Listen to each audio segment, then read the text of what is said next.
ẹ̀yin ará Amẹ́ríkà, ẹ̀yin ará Canada, ẹ bá ń tọ́jú ọmọ mi tí ń bẹ lọ́dọ̀ yín o. Akórèdé Mr. Ayédùn, Alájà Rọ̀ṣídà Àtàìná, ẹ dákun ó tún ti pè mí nìsín, ẹ bá ń tọ́jú Ayédùn o. Ìtọ́jú tẹ́ ṣe fún mi ni ẹ ṣe f'Ayédùn. Ẹ ṣe kọ́ ṣe pé mi mo dáàrin yín bẹ́ẹ̀ bá ti ṣe mí gangan ni ẹ bá ń ṣe Ayédùn.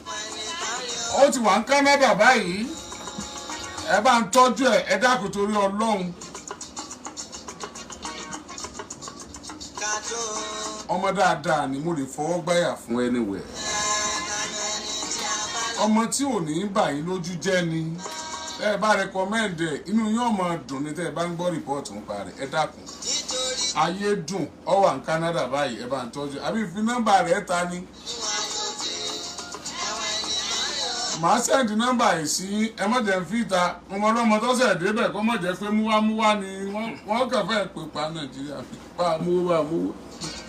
Wọ́n ṣẹ̀ṣẹ̀ mọ́ ṣàlàyé ní bí ìsanwó lẹ̀ bí àwọn ẹ̀ṣiṣẹ́ ní ẹ dákun ẹ jẹ́ gbìyànjú díẹ̀. Ayédùn wọn náà kórè bọ̀ wálé. Tàpá tọ̀tún tòsì lẹ́yìn lè fi kórè wọ̀lú. Ìṣe rẹ kọ́ mọ́ ọjọ́ tàwọn kan tí wọ́n débẹ̀ ohun tí wọ́n rí ṣe. Ìṣe rẹ kọ́ mọ́ ọjọ́ tàwọn kan tí wọ́n débẹ̀ ohun tí wọ́n rọ́wọ́ mú.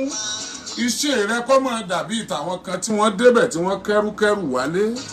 Ò ní báláyé fọ́ọ̀tì o. Àtúntì lọ látẹ̀sí èmi ló mú bọ̀, ọ̀rọ̀ rẹ ò ní rí bẹ́ẹ̀.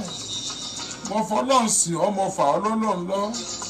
Ọlọ́run ọmọ bá ń sọ yóò sì mọ bá ń ṣètọ́jú rẹ̀. Ẹ̀yin Oriyomi Hamzat tẹ wà ní Canada, ọmọ mi ti dọ́dọ̀ yín ẹ bá ń tọ́jú ẹ o. Ẹ ṣeun.